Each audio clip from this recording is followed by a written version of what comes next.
Are we there yet? Nope, not yet. Howdy, y'all. I'm Bobby J, your host for my podcast. I didn't mention on my last episode, but I'm now posting the videos that I take of this on YouTube. So I haven't tried it, but I'm sure if you search "Are We There Yet?" you'll find me in there mixed in with all the other YouTube channels labeled "Are We There Yet?" Like road trip mixes for kids and whatnot. Anyway, I'm on iTunes, I'm on Stitcher, I'm on Spotify, and Are We There Yet Podcast 2021 at gmail.com for any reason at all, if you need to get a hold of me for something. Thanks for listening. So the episode I posted a few nights ago was, there was a lot of stuff in there. So this episode, like I promised at the end of my last one, I wanted to dive into a little bit of me. This whole thing's been about me. It's kind of weird. I feel slightly selfish or egotistical. I don't know. But I want to talk about my childhood, how I was raised, my upbringing, my past. Right? I said, gotta look backwards to see how I got here. And I've been doing a lot of reflecting on my past. Now, I grew up in a very different childhood than most. And it has left a humongous impression / scar on me. And I think about it constantly. I've realized in my adult life, and whether sometimes I even realize it or not, thinking about it. So my parents, they're still married, and I do want to note, they are good people, are Jehovah's Witnesses. Neither one of them were raised Jehovah's Witnesses. They both were raised normal, like the rest of you. My mom was raised Catholic. My dad was not raised religious at all. One day, my mom had a knock on the door, and it was these Jehovah's Witnesses, and my mom listened. And I think my oldest brother was 2 or 3 when she decided to join up. And I think shortly after that, my dad did. So, my oldest brother, I'm 3 out of 4. My oldest brother is the only one who, out of the 4 of us, had any kind of childhood, briefly, right? Yeah, real briefly. So both my parents got a taste of real life, right? They grew up, birthdays, holidays, so on. The 4 of us did not. I had my first birthday party when I turned 19. Birthdays are still awkward for me. Holidays are awkward for me. I do not know what I am doing. And since I don't really celebrate with my family, if I am in a relationship, like when I was married, I celebrated how their family celebrated. And, it's a new family. I gotta learn their traditions and their ways of doing things and what happens next. And so I feel very out of place, very awkward. I don't know what to do with my hands, kind of a situation. And it's a lot of anxiety for me, to be honest. And I'm a bit of a Grinch, I did not grow up with this stuff, so I don't have these nostalgic memories that most of you have. You hear holiday music and go, oh my God, I remember singing this song with hot cocoa with my grandparents and the dog and the fireplace and the whatever. And I go, yeah, I don't know anything about that. What I do know is being guilt tripped by moms and teachers in school. I remember distinctly, I think it was fourth grade, this mom brought cupcakes in for her child's birthday, little girl, for the class. And the mom came to me and said, "Would you like a cupcake?" And I said, "I can't," because that's what I was trained to say. And she looked at me puzzled and said, "Why not?"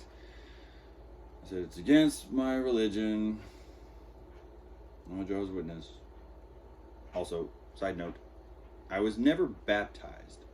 So technically speaking, I myself was never a Jehovah's Witness. I was just forced to go and, read the literature and all that stuff. But I was never baptized. Not that means anything. So I lived like I was one. Anyway, this mom had this look on her face, and I remember that look. It was almost like she felt bad for me, but then she was also like kind of disgusted with me. So she takes a cupcake and she puts it on the corner of my desk, and she says, "Well, I'm gonna leave this right here, and if you change your mind, you can have that cupcake."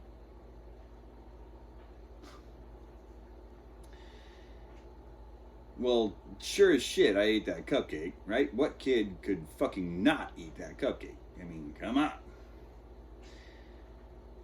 But I felt like shit. It was very confusing. It was really hard.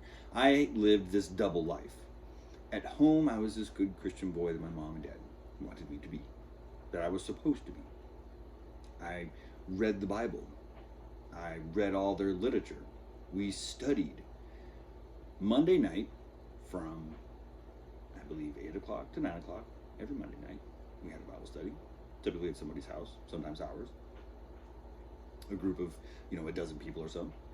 Wednesday nights from, 6:30 to 8:30 or 9:30? Anyway, 2 hours, Wednesday night, every Wednesday night. We would go to, they don't call it a church, they call it Kingdom Hall, so we would go to their Kingdom Hall for 2 hours every Wednesday.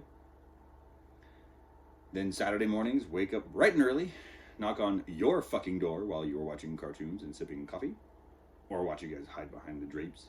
That was always kind of funny. What was not funny was when we knocked on a door of somebody that I went to school with, and there's some classmate looking at me going, "What the hell are you doing here Saturday morning? And why are you wearing a suit?" And then Sundays, the time fluctuated on Sundays, but every Sunday, we would go to church. Kingdom Hall, for 2 hours. And we also had to prepare for going to the Kingdom Hall. So there was literature, right?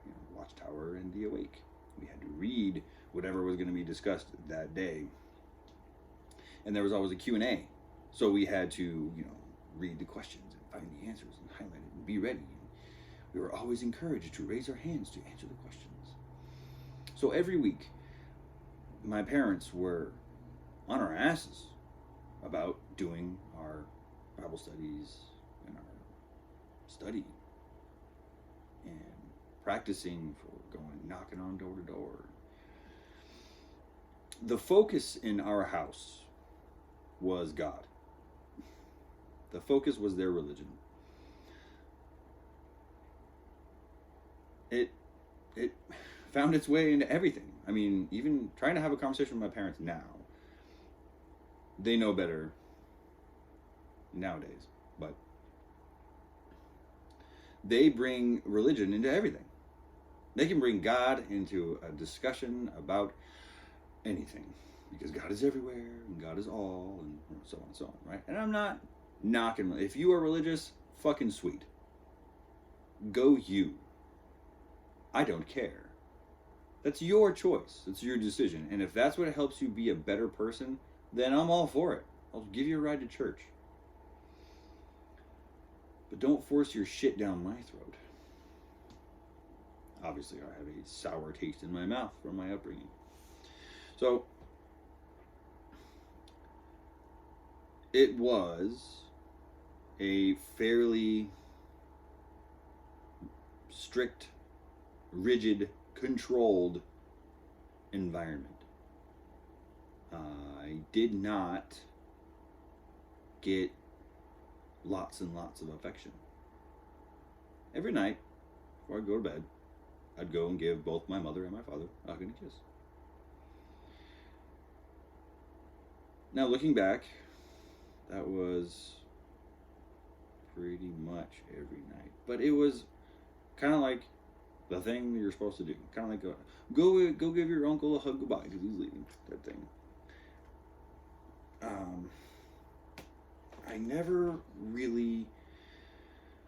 I don't really remember having my mom or my dad. Now, this is not to say that it never happened, but I don't have memories of my parents just loving on me, hugging me, or just kissing on me, and telling me that they love me for no fucking reason at all. Out of the blue, totally random. Just to tell me, just to reiterate to me, I love you. And it's something that I have had to teach myself to do with my daughter. I've had to, and I feel like such an idiot. I have to remind myself, like, oh, hey, this is a good opportunity, Bob. Fucking tell her you love her. Give her a hug and a kiss. And I feel like a shitheel because it doesn't come out of me naturally. And I beat myself up for it, and I feel like I'm shortchanging her.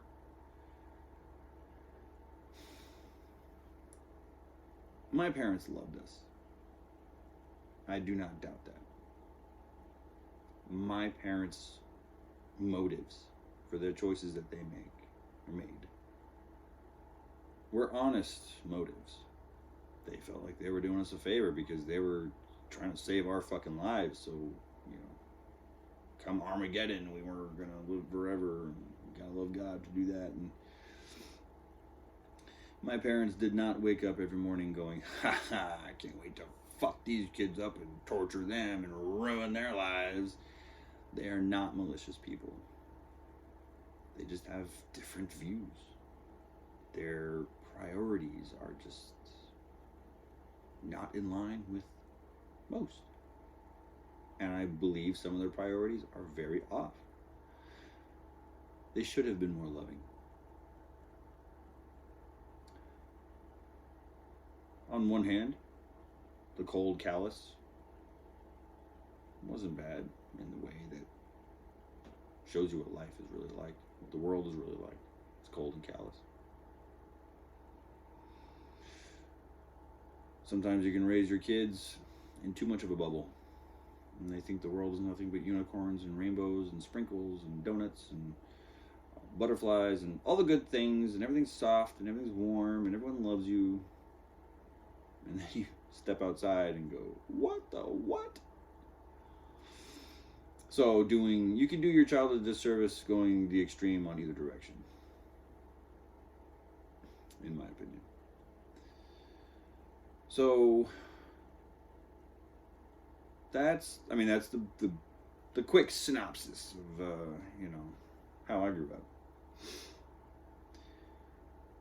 Obviously now, at 16, I finally had my opportunity. I'm not going to go into that story. That's a whole other can of worms. But I finally had my chance. And I put both middle fingers up and I said, fuck y'all, I'm out. And I have not stepped foot back in that fucking place.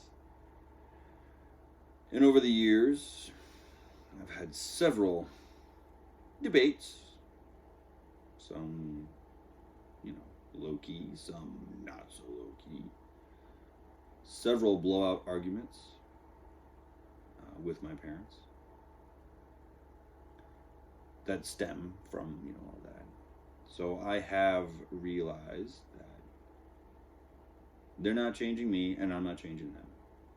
And they're going to do what they want to do. And I support them. That's what you want to do. Fucking sweet. I also know that there are just certain conversations I cannot have with them because it's just not going to go well. So there is certain parts of my life that I just keep from them. And that sucks. I don't have a super, super, super close relationship with my parents like a lot of people do. And I get envious of that. Of us 4 kids, my oldest brother he left for a while and partied and did his thing, lived it up, and then he went back. And he's still there to this day. So he must be enjoying it. My sister, who's older than me, and my little brother, and myself, all 3 of us went the same path. Well, in our own ways, but we all, 3 of us, walked away. I think my sister was baptized, so she got excommunicado, disfellowship, they call it. So now you've got a little bit of background on me.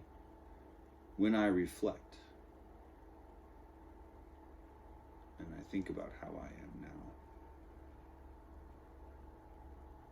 now, I can understand why I am so uptight. I don't feel comfortable sometimes in my own skin because I don't know who the fuck I am sometimes. And I believe that's true for most of us. I'm not saying I'm special. But I do believe that sometimes my feelings are a little more compacted because of my experiences growing up.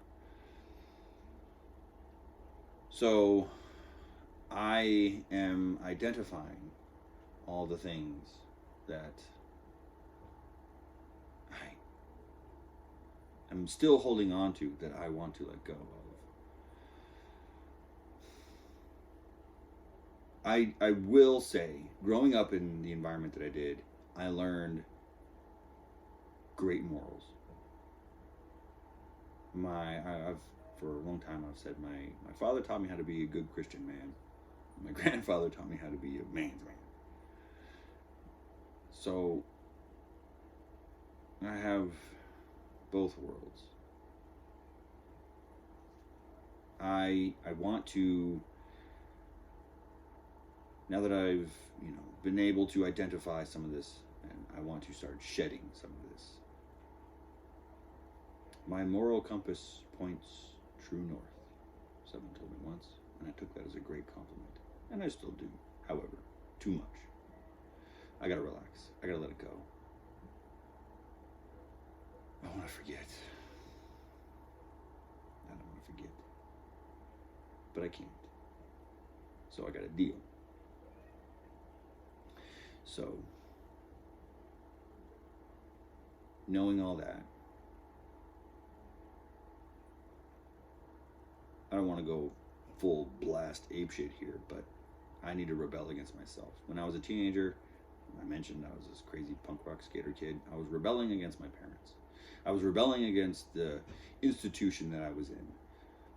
Well, now I need to rebel against myself. Who the fuck says that?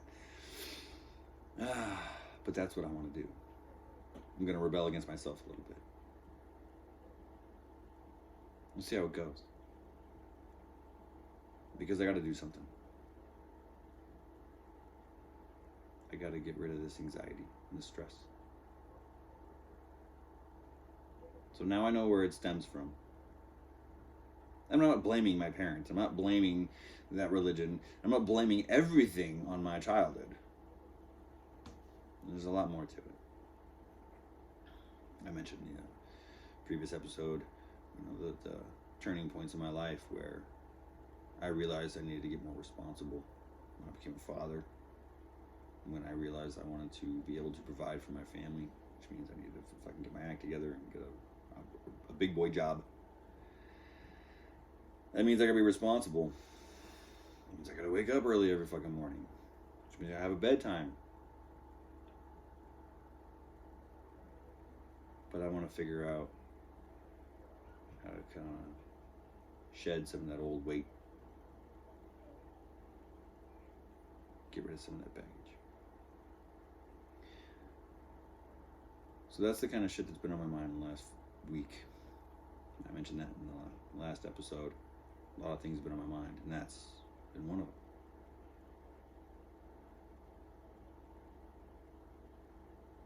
fucking bothering me. But yeah. Anyway, we're gonna get through this.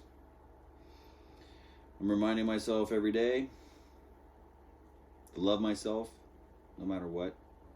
Doing that, my sister told me this, that doing this podcast, this video is self-love. It's self-love to do this because I'm attempting to take care of myself. And that really hit me. Because I've always kind of wondered, do I love myself? Am I worth loving? And when she told me that made me feel good. It made me realize that, oh, fuck, even maybe it's just a little bit, I do love myself. I love myself. I care about myself enough to want to fix myself and make myself better. And be a better man, a better person. You only do that if you love yourself. If you don't give a shit, then you're not going to fucking care what happens. So, I must love myself, at least enough to do this. Or I'm just an idiot. Crazy. All of the above. Maybe you need to be all of the above. Maybe I need to get a little fucking crazy again. I know I can be an idiot. There's plenty of proof in that in my past. Wow. Love myself. Let shit go. Try and laugh more. Today was a tough day to laugh as much.